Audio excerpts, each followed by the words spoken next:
Selamat datang di materi aliran-aliran dalam pendidikan dan gerakan baru dalam pendidikan. Kami dari kelompok 2 ada Bu Husna, Pak Galih, dan Bu Indi.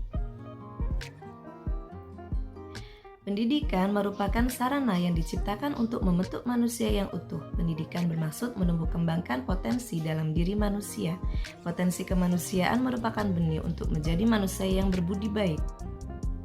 Tujuan materi ini adalah untuk memahami aliran klasik dalam pendidikan, untuk memahami beberapa gerakan baru dalam pendidikan, untuk memahami aliran pokok pendidikan di Indonesia, dan untuk mengetahui hubungan antara aliran klasik dalam pendidikan dengan gerakan baru pendidikan. Aliran klasik dan gerakan baru dalam pendidikan. 1. Aliran empirisme.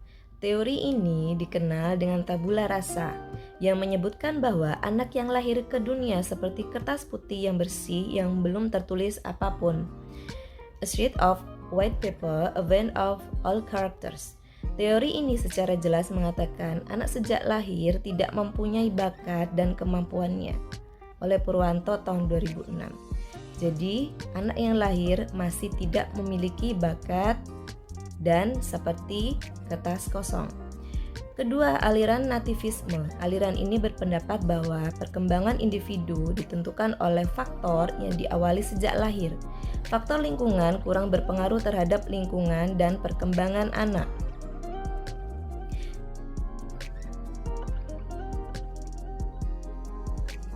Tiga, aliran naturalisme. Naturalisme mempunyai pandangan bahwa setiap anak yang lahir di dunia mempunyai pembawaan baik. Namun, pembawaan tersebut akan menjadi rusak karena pengaruh lingkungan. Sehingga, naturalisme sering disebut juga dengan negativisme.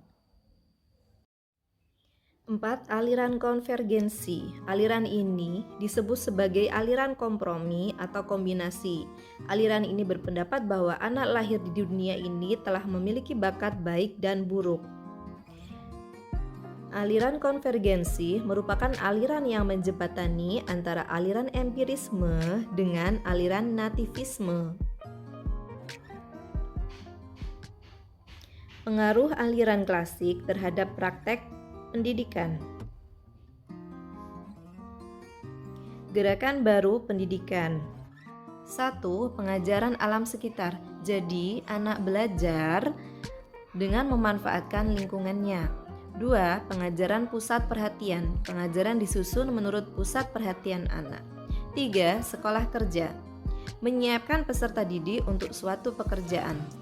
4. Pengajaran proyek.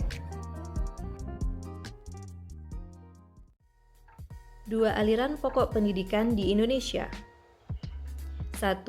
Perguruan Kebangsaan Taman Siswa.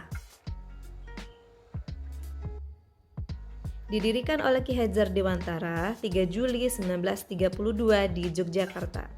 Tujuannya sebagai bahan perjuangan kebudayaan dan pembangunan masyarakat tertib dan damai. Membangun anak didik menjadi manusia yang lahir batin, luhur akal budinya, sehat jasmani untuk menjadi anggota masyarakat yang berguna untuk tanah air dan manusia. Asas Taman Siswa. Setiap orang mempunyai hak mengatur dirinya sendiri. Bahwa pengajaran harus memberi pengetahuan yang berfaedah dalam arti lahir batin. Bahwa pengajaran harus berdasar pada kebudayaan dan kebangsaan sendiri. Bahwa pengajaran harus tersebar luas sampai dapat menjangkau kepada seluruh rakyat. Bahwa untuk mengejar kemerdekaan hidup sepenuhnya lahir maupun batin, hendaknya dengan kekuatan sendiri.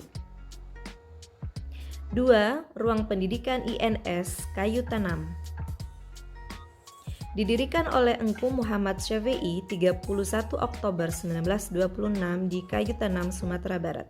Tujuannya, mendidik rakyat ke arah kemerdekaan, memberi pendidikan yang sesuai dengan kebutuhan masyarakat, mendidik para pemuda agar berguna untuk masyarakat, menanamkan kepercayaan terhadap diri sendiri dan berani bertanggung jawab, mengusahakan mandiri dalam pembiayaan.